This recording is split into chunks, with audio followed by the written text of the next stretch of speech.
प्रतियोगी परीक्षाओं के लिए सरकार नया नियम ला सकती है, जिसमें कहा गया है कि संविदा पर 5 साल तक रहना होगा और उसके बाद मूल्यांकन उन 5 सालों में होगा और जो भी मूल्यांकन में पास होगा वो सरकारी नौकरी पाएगा। हमारे साथ यहाँ पर छात्र हैं जो एग्ज़ाम देते हैं, हम उनसे बातचीत करते हैं कि आखिर वो इस नए नियम पर क्या अपनी वो राय रखते हैं।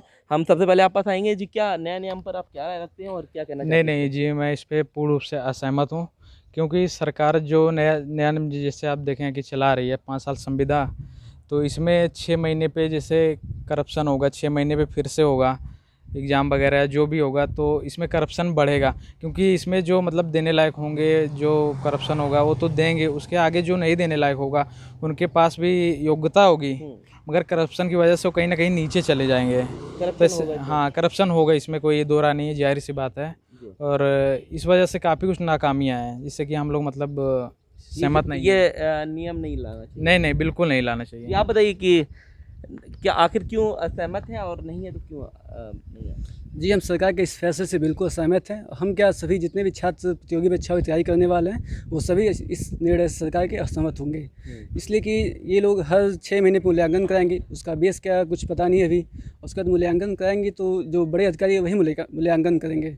तो उनके चहेते लोगों को हो सकता है मूल्यांकन में अधिक नंबर दे, वो जिनसे दुश्मनी होगी या जिनसे उनका नहीं बनता होगा उतना, उनको तो बाहर कर देंगे वो लोग। उसके बाद हर 5 साल मतलब 5वें साल इनका देखा जाएगा, रिजल्ट पूरा 60% होगा अगर तो नौकरी मिलेगी, गवर्नमेंट होगी, नहीं तो बाहर कर दिए जाएंगे।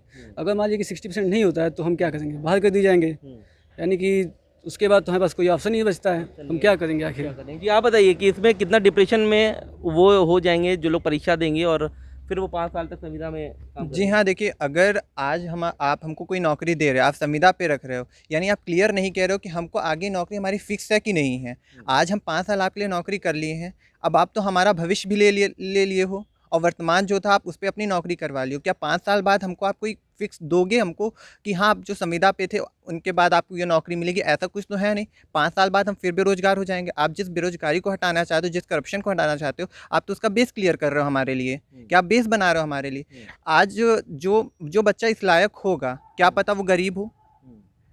अगर ऐसा कुछ होगा, ऑफकोर्स की बात है, वो आत्महत्या करेगा, क्योंकि वो नौकरी नहीं कर पाएगा जिसके लिए उसने अपनी पूरी उम्र लगाई है, वो कुछ कर नहीं पाएगा और आगे चल के वही डिप्रेशन में, वही आत्महत्या और बेरोजगारी, करप्शन और साथ साथ फिर आत्महत्या, तीन प्रॉब्लम के आप जड़ तैयार कर रहे हो, कुछ नहीं कर रहे हो। इसलिए हम पूरा असहमत हैं। जी आप बताइए कि आखिर कितना दिक्कतें होंगी ये यस सर, इससे हम लोगों को पूर्ण, जितने हम ही नहीं, जितने प्रतियोगी छात्र हैं उन सभी को इससे काफ़ी ज़्यादा प्रॉब्लम होगी। इससे ये होगा कि हम लोग तो अपने भविष्य के लिए अग्रसर हैं और पढ़ाई कर रहे हैं, दिन रात लड़के मेहनत कर रहे हैं, लेकिन अगर आप यही संविदा पे रख रहे हैं तो हम एक तरफ से अपनी पढ़ाई भी छोड़ देंगे, फिर 5 साल आपके लिए सरकार में सेवा भी देंगे और कल को अगर हमारा नहीं हुआ तो फिर उसके लिए हमारे भविष्य का कौन जिम्मेदार होगा? क्या पहले संविदा 1 या 2 साल होता था और कुछ सेवाएं भी मिलती थी, अब तो वो बिल्कुल नहीं होगी। तो फिर और दिक्कतें हो जाएंगी। इससे जानते हैं, इससे प्रतियोगी छात्र के लिए क्या, हर किसी के लिए भी इससे बहुत बड़ी ही समस्या भारत में उत्पन्न होगी, जिसके कारण बच्चे आत्महत्या के तरफ और भ्रष्टाचार आदि जितने करप्शन है ये सबका बढ़ावा होगा। बिल्कुल, तो आप देख सकते हैं ये प्रयागराज के प्रतियोगी छात्र भी हैं और इनका यही कहना है कि सरकार को अपने इस नए नियम को वापस लेना चाहिए, क्योंकि इसमें भ्रष्टाचार बढ़ेगा, साथ ही साथ जो छात्र हैं वो भी डिप्रेशन का शिकार होंगे। तो ऐसे में अब देखना ये दिलचस्प होगा कि क्या सरकार अपने इस नए नियम को लागू करती है या नहीं। वीडियो जर्नलिस्ट अंकित उपाध्याय के साथ सैयद आखिर रज़ा, पंजाब केसरी टीवी, प्रयागराज।